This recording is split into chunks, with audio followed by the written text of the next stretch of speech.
ನಮಸ್ಕಾರ ಸ್ನೇಹಿತರೆ. ಎಲ್ಲ ರಹಸ್ಯಗಳು ಬರೀ ಪುಸ್ತಕದಲ್ಲಿ ಮಾತ್ರ ಸಿಗಲ್ಲ.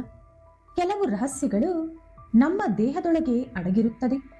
ಆ ಎಲ್ಲ ನಿಗೂಢತೆಗಳಲ್ಲಿ ಅತ್ಯಂತ ವಿಶೇಷವಾದ ಸ್ಥಾನವು ನಮ್ಮ ಹೊಟ್ಟೆಯ ಮಧ್ಯದಲ್ಲಿ ಇರುತ್ತದೆ. ಆ ಚಿಕ್ಕ ಭಾಗವೇ ನಾಭಿ ಅಥವಾ ಹೊಕ್ಕುಳ. ನಾವು ಕನ್ನಡಿಯಲ್ಲಿ ನೋಡಿಕೊಳ್ಳುವಾಗ ಮುಖ ಹಾಗೂ ಕೂದಲಿನ ಮೇಲೆ ಮಾತ್ರ ಗಮನ ಹರಿಸುತ್ತೀವಿ. ನಾಭಿಯ ಮೇಲೆ ಹೆಚ್ಚಾಗಿ ಗಮನ ಹರಿಸುವುದಿಲ್ಲ. ಇದು ಜನನದ ನಂತರ ನಮ್ಮ ದೇಹದಲ್ಲಿ ಉಳಿದು ಹೋಗುವಂತ ಒಂದು ಸಾಮಾನ್ಯವಾದ ಗುರುತಲ್ಲ. ದೇಹಕ್ಕೆ ಸಂಬಂಧಿಸಿದಂತ ಒಂದು ಸಾಧಾರಣವಾದ ಮಚ್ಚೆ ಕೂಡ ಅಲ್ಲ. ಇದು ಎಲ್ಲದಕ್ಕಿಂತಲೂ ತುಂಬಾನೇ ಆಳವಾದದ್ದು. ಇದೊಂದು ವಿಶೇಷವಾದ ಬಾಗಿಲು. ಇದು ಒಂದು ರೀತಿಯಾದ ಪವರ್ಫುಲ್ ಆಂಟೆನಾ ಇದ್ದಂತೆ. ನಮಗೆ ಈ ನಾಭಿಯ ಬಗ್ಗೆ ಚಿಕ್ಕ ಮಾಹಿತಿ ಕೂಡ ಗೊತ್ತಿಲ್ಲ. ಅನೇಕ ಪ್ರಾಚೀನ ನಾಗರಿಕತೆಗಳ ನಂಬಿಕೆಯ ಪ್ರಕಾರ ನಾಭಿಯೇ ದೇಹದ ಮೊದಲ ಶಕ್ತಿ ಕೇಂದ್ರ. ಪ್ರಾಣ ನಮ್ಮ ದೇಹದೊಳಗೆ ಮೊದಲು ಪ್ರವೇಶಿಸುವುದು ಇಲ್ಲಿಂದಲೇ ಮತ್ತು ಇಲ್ಲಿಂದಲೇ ಇಂದಿಗೂ ಸಹ ಜೀವಶಕ್ತಿ ನಮ್ಮ ದೇಹದೊಳಗೆ ಹರಿಯುತ್ತದೆ. ಈ ಅದ್ಭುತವಾದ ದೇಹದ ರಚನೆಯಲ್ಲಿ ನಾಭಿಯು ಒಂದು ಪವಿತ್ರ ಸ್ಮರಣೆಯಂತೆ ಮಾರ್ಪಟ್ಟಿದೆ.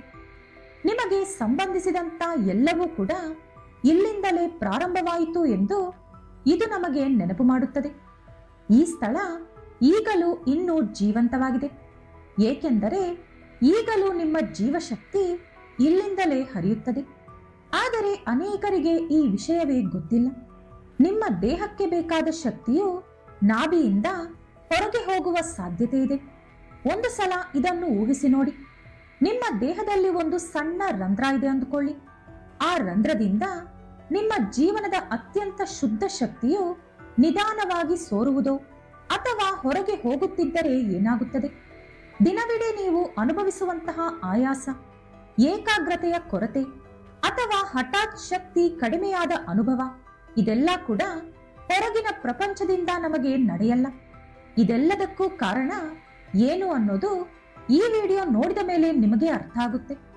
ನಿಮ್ಮ ದೇಹದ ಮಧ್ಯದಲ್ಲಿರುವಂತ ಈ ಸಣ್ಣ ಶಕ್ತಿಯ ರಂಧ್ರವನ್ನು ಮುಚ್ಚಿದರೆ ನೀವು ಎಷ್ಟು ಬಲಶಾಲಿಗಳಾಗುತ್ತೀರಿ ಎಂಬುದು ನಿಮ್ಮ ಊಹೆಗೂ ಗೊತ್ತಿಲ್ಲ. ಇವತ್ತಿನ ಈ ವಿಡಿಯೋದಲ್ಲಿ ನಾವು ಇದರ ಬಗ್ಗೆ ತಿಳಿದುಕೊಳ್ಳೋಣ. ಆದರೆ ಅದಕ್ಕೂ ಮುಂಚೆ ನೀವಿನ್ನೂ ನಮ್ಮ ಚಾನೆಲ್ ಅನ್ನು ಸಬ್ಸ್ಕ್ರೈಬ್ ಮಾಡ್ಕೊಂಡಿಲ್ಲ ಅಂದ್ರೆ ಖಂಡಿತ ಈಗಲೇ ಸಬ್ಸ್ಕ್ರೈಬ್ ಮಾಡ್ಕೊಳ್ಳಿ. ಹಾಗೆ ಈ ವಿಡಿಯೋ ಇಷ್ಟ ಆದ್ರೆ ಮರೀದೇ ಒಂದು ಲೈಕ್ ಕೊಡಿ.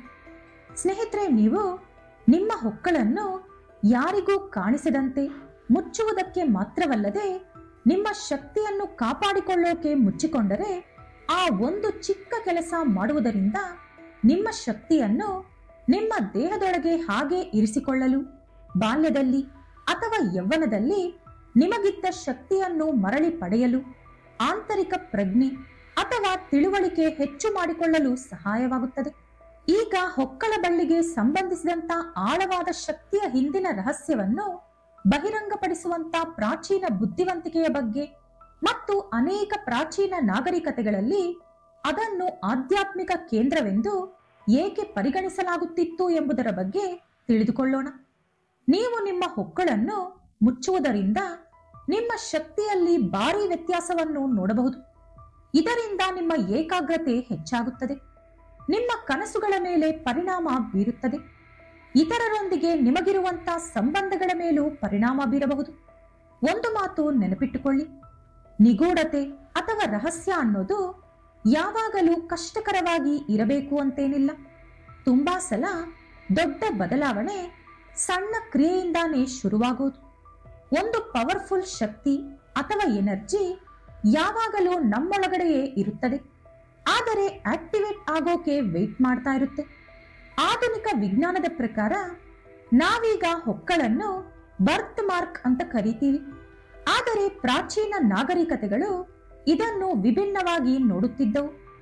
ಅನೇಕ ಪ್ರಾಚೀನ ಸಂಸ್ಕೃತ ಗ್ರಂಥಗಳಲ್ಲಿ ಹೊಕ್ಕಳನ್ನು ಆರಂಭದ ಸಂಕೇತ, ಶಕ್ತಿ ಕೇಂದ್ರ ಮತ್ತು ಆಳವಾದ ಸಂಪರ್ಕದ ಸಂಕೇತವೆಂದು ಪರಿಗಣಿಸಲಾಗಿದೆ. ನಮ್ಮ ಪೂರ್ವಿಕರು ಅದನ್ನು ಕೇವಲ ಒಂದು ಬರ್ತ್ ಮಾರ್ಕ್ ತರ ನೋಡದೆ ಒಂದು ಅದೃಶ್ಯ ಶಕ್ತಿಯನ್ನಾಗಿ ನೋಡುತ್ತಿದ್ದರು, ಶಕ್ತಿಯ ಎಳೆಯನ್ನಾಗಿ ನೋಡುತ್ತಿದ್ದರು. ಈ ದಾರದ ಮೂಲಕ ಇಂದಿಗೂ ಒಂದು ರೀತಿಯ ಸೂಕ್ಷ್ಮ ಶಕ್ತಿ ಮತ್ತು ಮಾಹಿತಿ ಹರಿಯುತ್ತಿರುತ್ತದೆ. ಇದನ್ನು ಸೂಕ್ಷ್ಮ ದೇಹಕ್ಕೆ ಸಂಬಂಧಿಸಿದಂತ ಪ್ರಮುಖ ಅಂಶವೆಂದು ಪರಿಗಣಿಸಲಾಗುತ್ತದೆ. ಚಕ್ರ ಸಿದ್ಧಾಂತದ ಪ್ರಕಾರ ಈ ಮೂರನೇ ಚಕ್ರವು ಮಣಿಪುರ ಚಕ್ರದ ಬಳಿ ಇದೆ. ಈ ಚಕ್ರವು ಮಣಿಯಲ್ಲಿರುವಂತಹ ಇಚ್ಛಾಶಕ್ತಿ ಮತ್ತು ಆಂತರಿಕ ಶಕ್ತಿಗೆ ಸಂಬಂಧಿಸಿದೆ. ಕೆಲವು ತಂತ್ರ ಬೋಧನೆಗಳಲ್ಲಿ ಹೇಳಿರುವುದೇನೆಂದರೆ, ಹೊಕ್ಕಳಿನ ಮಧ್ಯದಲ್ಲಿ ಒಂದು ಗುಪ್ತ ಚಕ್ರವಿದೆ. ಅದನ್ನು ನಿಯಂತ್ರಿಸುವುದರಿಂದ ದೇಹ ಮತ್ತು ಆತ್ಮದ ಸಮತೋಲನವನ್ನು ಕಾಪಾಡಿಕೊಳ್ಳಬಹುದು. ಏಕೆಂದರೆ ನಾಭಿ ಸ್ಥಳದ ಮೂಲಕ ಕೊಡುವುದು ಮತ್ತು ಪಡೆಯುವುದು ಎರಡೂ ಕೂಡ ಏಕಕಾಲದಲ್ಲಿ ಮಾಡಬಹುದು. ಪ್ರಾಚೀನ ಚೀನಿ ಟಾವೋಯಿಸ್ಟ್ ಗ್ರಂಥಗಳಲ್ಲಿ ಹೊಕ್ಕಳನ್ನು ದೇಹದ ಶಕ್ತಿ ಕೇಂದ್ರವೆಂದು ಹೇಳಲಾಗಿದೆ. ಟಾವೋಯಿಸ್ಟ್ ಗುರುಗಳು ಈ ಸ್ಥಳವು ಒಂದು ರೀತಿಯ ಅದೃಶ್ಯ ಶಕ್ತಿ ಎಂದು ನಂಬುತ್ತಾರೆ.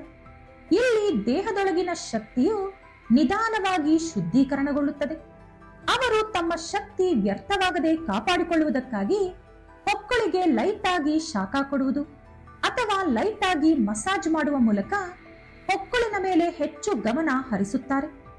ಮಾಯಾ ಮತ್ತು ಮೆಕ್ಸಿಕನ್ ಸಂಸ್ಕೃತಿಗಳಂತಹ ಪ್ರಾಚೀನ ಮೆಸೋ ಅಮೆರಿಕನ್ ನಾಗರಿಕತೆಗಳು ಹೊಕ್ಕಳನ್ನು ವಿಶ್ವದ ಕೇಂದ್ರವೆಂದು ಪರಿಗಣಿಸಿದ್ದವು. ಅವರ ಭಾಷೆಯಲ್ಲಿ ಹೃದಯ ಅಥವಾ ಕೇಂದ್ರದ ಪದಗಳು ಹೊಕ್ಕಳ ಮತ್ತು ಸೌರಮಂಡಲಕ್ಕೆ ಸಂಬಂಧಿಸಿದೆ. ಏಕೆಂದರೆ ಅವರ ನಂಬಿಕೆಯ ಪ್ರಕಾರ ಇದೊಂದು ವಿಶೇಷವಾದ ಅಂಶ. ಅಲ್ಲಿ ಗೋಚರ ಪ್ರಪಂಚ ಮತ್ತು ಅದೃಶ್ಯ ಪ್ರಪಂಚಗಳು ಪರಸ್ಪರ ಸ್ಪರ್ಶಿಸುತ್ತವೆ. ಆಸ್ಟೆಕ್ ಬರವಣಿಗೆಯ ಶೈಲಿಯಲ್ಲಿ ಪ್ರಸಿದ್ಧವಾದ 4 ಹೂವುಗಳ ಸಾಲು ಇದನ್ನು ನೆನಪಿಸುತ್ತದೆ. ಆ ಹೂವನ್ನು ಜನರು ವಿಶ್ವದ ಕೇಂದ್ರವೆಂದು ಪರಿಗಣಿಸುತ್ತಿದ್ದರು.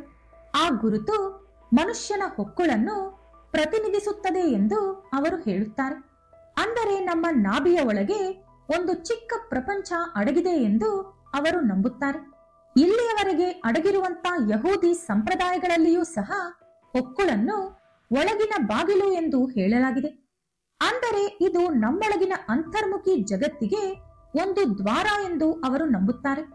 ಆದರೆ ಕಾಲಾಂತರದಲ್ಲಿ ಜಗತ್ತು, ತರ್ಕ ಮತ್ತು ಕೇವಲ ಕಲ್ಪನೆಯತ್ತ ಜನರು ವಾಲುತ್ತಿದ್ದಂತೆ ಈ ಆಳವಾದ ಅರ್ಥಗಳನ್ನು ನಿರ್ಲಕ್ಷಿಸಿದರು. ದೇಹವನ್ನು ಕೇವಲ ಒಂದು ಮಿಷನ್ ತರ ನೋಡೋಕೆ ಶುರು ಮಾಡಿದರು. ಇನ್ನು ಹೊಕ್ಕಳ ಅನ್ನೋದು ಹೊಟ್ಟೆಯಲ್ಲಿ ಮರೆತು ಹೋದಂತ ಒಂದು ಬಟನ್ ತರ ಉಳಿದು ಹೋಗಿದೆ. ಅದಕ್ಕಿಂತಲೂ ಹೆಚ್ಚಿನ ಇನ್ಫಾರ್ಮೇಶನ್ ಯಾರಿಗೂ ಕೂಡ ಗೊತ್ತಿಲ್ಲ. ಆದರೆ ಇಂದಿನ ಆಧುನಿಕ ವಿಜ್ಞಾನ ಪ್ರಾಚೀನ ವಿಜ್ಞಾನವನ್ನು ಯಾವತ್ತೂ ಕೂಡ ಸಂಪೂರ್ಣವಾಗಿ ಒಪ್ಪಿಕೊಳ್ಳುವುದಿಲ್ಲ. ಆ ಸಣ್ಣ ರಂಧ್ರವು ನಾವು ಎಲ್ಲೆಡೆ ಎಷ್ಟು ಸಂಪರ್ಕ ಹೊಂದಿದ್ದೀವಿ ಎಂಬುದನ್ನು ಸಂಕೇತಿಸುತ್ತದೆ. ಇದು ಶಕ್ತಿಯು ಒಳಮುಖವಾಗಿ ಚಲಿಸುವಂತಹ ಒಂದು ಮಾರ್ಗವಾಗಿದೆ. ನೀವದನ್ನು ತೆರೆದಿಟ್ಟು ನಿರ್ಲಕ್ಷಿಸಿದರೆ ನಿಮ್ಮ ಜೀವಶಕ್ತಿ ನಿಧಾನವಾಗಿ ನಿಮ್ಮ ದೇಹದಿಂದ ಹೊರಟು ಹೋಗುತ್ತದೆ. ಒಮ್ಮೆ ಯೋಚಿಸಿ ನೋಡಿ, ಒಂದು ಕಾಲದಲ್ಲಿ ನಮ್ಮ ಜೀವರೇಖೆಯಾಗಿದ್ದಂತ ನಮ್ಮ ದೇಹದ ಏಕೈಕ ಸ್ಥಳವೆಂದರೆ ಅದು ನಮ್ಮ ಹೊಕ್ಕಳ. ನಾವು ಹುಟ್ಟಿದ ತಕ್ಷಣ ಇನ್ನೂ ಸರಿಯಾಗಿ ಉಸಿರಾಡಲು ಕೂಡ ಕಲಿಯುವುದಕ್ಕೂ ಮುಂಚೆಯೇ ಹೊಕ್ಕಳ ಬಳ್ಳಿಯನ್ನು ಕತ್ತರಿಸುತ್ತಾರೆ. ಅಷ್ಟು ಮಾತ್ರಕ್ಕೆ ಆ ಸ್ಥಳಕ್ಕಿರುವಂತ ಪ್ರಾಮುಖ್ಯತೆ ಹೊರಟು ಹೋಯಿತು ಅಂದುಕೊಂಡರೆ ಅದು ತಪ್ಪು. ದೇಹಕ್ಕೆ ಅಂಟಿಕೊಂಡಿರುವಂತಹ ಒಂದು ಭಾಗವನ್ನು ಕತ್ತರಿಸಿದಷ್ಟು ಮಾತ್ರಕ್ಕೆ ಆತ್ಮವನ್ನು ಕೂಡ ಕತ್ತರಿಸಿದಂತೆ ಅಂದುಕೊಂಡರೆ ಅದು ಬರೀ ಮೂರ್ಖತ್ವ ಅಷ್ಟೆ. ಒಂದರ ಬಗ್ಗೆ ನಾವು ಮರೆತು ಹೋಗಿದ್ದೇವೆ ಅಂದಷ್ಟು ಮಾತ್ರಕ್ಕೆ ಅದು ಇಲ್ಲ ಅಂತ ಅರ್ಥ ಅಲ್ಲವಲ್ಲ. ಇತ್ತೀಚೆಗೆ ಅನೇಕ ಜನರು ಯಾವುದೇ ಸ್ಪಷ್ಟ ಕಾರಣವಿಲ್ಲದೆ ದಣಿವು, ಒತ್ತಡ ಅಥವಾ ಆತಂಕವನ್ನು ಅನುಭವಿಸುತ್ತಿದ್ದಾರೆ. ಬಹುಶಃ ಇದಕ್ಕೆ ಒಂದು ದೊಡ್ಡ ಕಾರಣ ಅಂದರೆ ನಮ್ಮ ದೇಹದ ಮಧ್ಯಭಾಗದಿಂದ ಅದೃಶ್ಯ ಶಕ್ತಿಯು ಪ್ರತಿದಿನ ಖಾಲಿಯಾಗುತ್ತಿರುವುದು.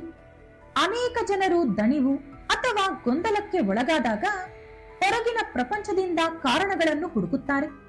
ಅಂದ್ರೆ ದಿನಚರಿಯಲ್ಲಿ ನಡೆದಂತ ಗಲಾಟೆಗಳು, ವಿವಾದಗಳು ಅಥವಾ ವಾತಾವರಣ ಮುಂತಾದವು. ಆದರೆ ಶಕ್ತಿ ಅನ್ನೋದು ಬಹಳ ಸೂಕ್ಷ್ಮ ವಿಧಾನಗಳ ಮೂಲಕ ನಮ್ಮ ಕಣ್ಣಿಗೆ ಬೀಳದೆ ತಪ್ಪಿಸಿಕೊಳ್ಳುತ್ತಿದೆ ಎಂಬುದು ಅವರಿಗೆ ಗೊತ್ತಾಗುತ್ತಿಲ್ಲ. ಇನ್ನು ಆ ಶಕ್ತಿ ಹೊರಗೆ ಹೋಗಲು ಇರುವಂತಹ ದೊಡ್ಡ ಬಾಗಿಲು ನಮ್ಮ ಹೊಕ್ಕಳ. ಹೊಕ್ಕಳದ ಮೂಲಕ ಬೇರೆಯವರ ಆಲೋಚನೆಗಳು ಮತ್ತು ಭಾವನೆಗಳು ನಮ್ಮೊಳಗೆ ಪ್ರವೇಶಿಸುತ್ತದೆ. ಅಥವಾ ನಮ್ಮ ಶಕ್ತಿ ನಮ್ಮ ದೇಹವನ್ನು ಬಿಟ್ಟು ಹೊರಗೆ ಹೋಗುತ್ತದೆ. ಧ್ಯಾನ ಮಾಡುವಾಗ, ಪೂಜೆ ಮಾಡುವಾಗ ಅಥವಾ ನಿದ್ದೆ ಮಾಡುವಾಗ ಹೊಕ್ಕಳನ್ನು ಹೊಕ್ಕಳನ್ನು ಮುಚ್ಚಿಕೊಳ್ಳುವುದರ ಹಿಂದೆ ವಿಶೇಷ ಮಹತ್ವ ಇದೆ ಎಂದು ಪ್ರಾಚೀನ ನಾಗರಿಕತೆಗಳು ನಮಗೆ ಹೇಳುತ್ತವೆ. ಅವರಿದನ್ನು ಮೂಢನಂಬಿಕೆಯಿಂದ ಅಲ್ಲದೆ ಆಳವಾದ ಬುದ್ಧಿವಂತಿಕೆಯಿಂದ ತಿಳಿದುಕೊಂಡರು. ಈ ಸಣ್ಣ ಸ್ಥಳವು ಎಷ್ಟು ಪ್ರಭಾವ ಬೀರುತ್ತದೆ ಎಂಬುದು ಈಗ ನಿಮಗೆ ಅರ್ಥವಾಗಿರಬಹುದು.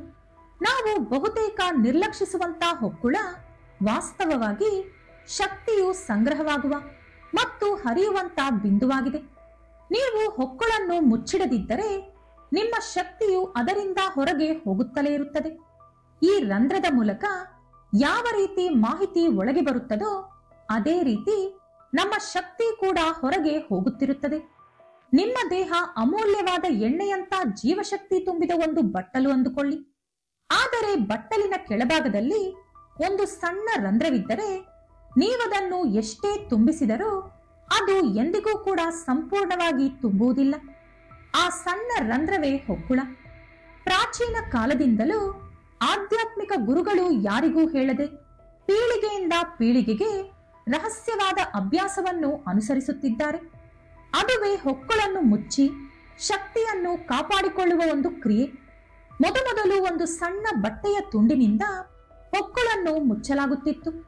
ಕೆಲವೊಮ್ಮೆ ಒಂದು ಬೆರಳಿನ ಸಹಾಯದಿಂದ ಆ ಜಾಗದಲ್ಲಿ ಸ್ವಲ್ಪ ಪ್ರೆಷರ್ ಕೊಡೋದು, ಕೆಲವೊಮ್ಮೆ ಧ್ಯಾನ ಅಥವಾ ನಿದ್ರೆಯ ಸಮಯದಲ್ಲಿ ಆ ಜಾಗದ ಮೇಲೆ ಸ್ವಲ್ಪ ಗಮನ ಹರಿಸೋದು.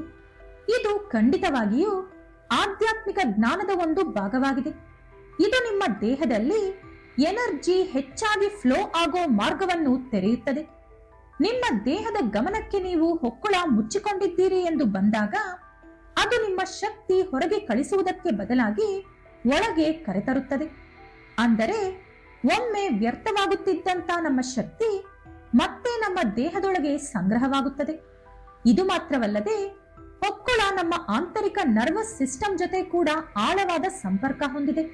ಇದನ್ನು ಅನೇಕರು ಎರಡನೇ ಮೆದುಳು ಎಂದು ಕೂಡ ಕರೆಯುತ್ತಾರೆ. ಇದು ಕೇವಲ ಜೀರ್ಣಕ್ರಿಯೆಯನ್ನು ನಿಯಂತ್ರಿಸುವುದಲ್ಲದೆ ನಮ್ಮ ಆಂತರಿಕ ಭಾವನೆಗಳು, ಅಂತಃಪ್ರಜ್ಞೆ ಅಥವಾ ಆಂತರಿಕ ಆಲೋಚನೆಗಳ ಜೊತೆಯೂ ಕೂಡ ನೇರವಾಗಿ ಸಂಪರ್ಕ ಹೊಂದಿದೆ. ಈ ವಿಷಯ ನಿಮ್ಮ ಗಮನಕ್ಕೆ ಬಂದಿರಬಹುದು. ನಮಗೆ ಯಾವುದಾದರೂ ಅಪಾಯ ಬರೋಕು ಮುಂಚೆ ಅಥವಾ ತುಂಬಾ ಹೆದರಿಕೆಯಾದಾಗ ನಮ್ಮ ಹೊಟ್ಟೆಯಲ್ಲಿ ಏನೋ ಒಂದು ರೀತಿಯಾದ ಅನ್ಈಸಿ ಫೀಲಿಂಗ್ ಶುರುವಾಗುತ್ತದೆ. ಅಥವಾ ನಮಗೆ ಯಾರ ಮೇಲಾದರೂ ಒಳ್ಳೆ ಭಾವನೆ ಬಂದರೆ, ಪ್ರೀತಿ ಬಂದರೆ ಅಥವಾ ರೊಮ್ಯಾಂಟಿಕ್ ಫೀಲಿಂಗ್ ಬಂದರೆ ನಮ್ಮ ಹೊಟ್ಟೆಯಲ್ಲಿ ಒಂದು ರೀತಿಯಾದ ಉಷ್ಣಾಂಶತೆ ಹರಡುತ್ತದೆ. ಆದ್ದರಿಂದಲೇ ಈ ಎಲ್ಲಾ ಭಾವನೆಗಳ ಕೇಂದ್ರವು ನಮ್ಮ ನಾಭಿ ಎಂದು ಹೇಳೋದು. ನೀವು ನಿಮ್ಮ ಹೊಕ್ಕುಳನ್ನು ಯಾವಾಗಲೂ ಮುಚ್ಚಿಡುವುದರಿಂದ ನಿಮ್ಮ ಹೊಟ್ಟೆಯಲ್ಲಿರುವಂತಹ ಜೈವಿಕ ವಿದ್ಯುತ್ ಕ್ಷೇತ್ರವು ಬಲಗೊಳ್ಳುತ್ತದೆ. ಇದು ನಮ್ಮೊಳಗಿರುವಂತಹ ಭಾವನೆಗಳು, ಆಂತರಿಕ ತಿಳುವಳಿಕೆ ಹಾಗೂ ಶಕ್ತಿಯನ್ನು ಹೆಚ್ಚಿಸುತ್ತದೆ. ಕೆಲವು ತಾಂತ್ರಿಕ ನಂಬಿಕೆಗಳ ಪ್ರಕಾರ ಹೊಕ್ಕುಳನ್ನು ವಿಶ್ವದ ಒಂದು ಸಣ್ಣ ಕನ್ನಡಿ ಎಂದು ನಂಬಲಾಗಿದೆ. ಇದೊಂದು ಅದೃಶ್ಯ ದಾರದ ಮೂಲಕ ಉನ್ನತ ಆಧ್ಯಾತ್ಮಿಕ ಮಟ್ಟಕ್ಕೆ ಸಂಪರ್ಕ ಹೊಂದಿರುವಂತಹ ಶಕ್ತಿ ಕೇಂದ್ರವಾಗಿದೆ. ನೀವು ಪ್ರತಿ ಸಲ ನಿಮ್ಮ ಕೈಯನ್ನು ನಿಮ್ಮ ನಾಭಿಯ ಮೇಲೆ ಏಕಾಗ್ರತೆಯಿಂದ ಇಟ್ಟುಕೊಂಡಾಗ ಅಥವಾ ಹೊಕ್ಕುಳನ್ನು ಭದ್ರವಾಗಿ ಮುಚ್ಚಿದಾಗ ಅದೃಶ್ಯ ದಾರವು ಮತ್ತೆ ಆಕ್ಟಿವೇಟ್ ಆದಂತ ಅನುಭವ ನಿಮಗೆ ಆಗುತ್ತೆ. ಅನೇಕ ಜನರು ಇದ್ದಕ್ಕಿದ್ದಂತೆ ಇದರ ಆಳವಾದ ಉಪಸ್ಥಿತಿಯನ್ನು ಅನುಭವಿಸುತ್ತಾರೆ, ಸ್ಪಷ್ಟವಾದ ಕನಸುಗಳನ್ನು ಕಾಣುತ್ತಾರೆ ಅಥವಾ ಕಳೆದು ಹೋದಂತ ಸ್ವಯಂ ಪ್ರಜ್ಞೆಯನ್ನು ಮರಳಿ ಪಡೆಯುತ್ತಾರೆ. ಇದು ಕೇವಲ ಕಲ್ಪನೆಯಲ್ಲ, ನಿಮ್ಮ ಆಂತರಿಕ ಶಕ್ತಿ ಮತ್ತೆ ಹೊಸ ಸಮತೋಲನವನ್ನು ಕಂಡುಕೊಂಡಿದೆ ಎಂದು ಅರ್ಥ. ಇದಲ್ಲದೆ ಈ ವಿಧಾನವು ನಿಮ್ಮ ಭಾವನೆಗಳ ಮೇಲೂ ಪರಿಣಾಮ ಬೀರುತ್ತದೆ. ನೋಡಿದ್ರಲ್ಲ ಸ್ನೇಹಿತರೆ, ಈಗ ನಿಮ್ಮ ನಾಭಿಯೊಳಗಿರುವಂತಹ ಶಕ್ತಿ ಏನು ಅಂತ ಗೊತ್ತಾಯ್ತಲ್ವಾ? ಈ ವಿಡಿಯೋ ನಿಮಗೆ ಯೂಸ್ಫುಲ್ ಅನ್ಸಿದ್ರೆ ಲೈಕ್ ಅಂಡ್ ಶೇರ್ ಮಾಡೋದು ಮರಿಬೇಡಿ. ಇನ್ನಷ್ಟು ಹೆಚ್ಚಿನ ಒಳ್ಳೆ ವಿಡಿಯೋಸ್ಗಳಿಗಾಗಿ ತಪ್ಪದೇ ನಮ್ಮ ಚಾನೆಲ್ ಅನ್ನು ಸಬ್ಸ್ಕ್ರೈಬ್ ಮಾಡ್ಕೊಳ್ಳಿ. ನಾಳೆ ಮತ್ತೊಂದು ವಿಡಿಯೋದೊಂದಿಗೆ ಪುನಃ ಭೇಟಿಯಾಗೋಣ.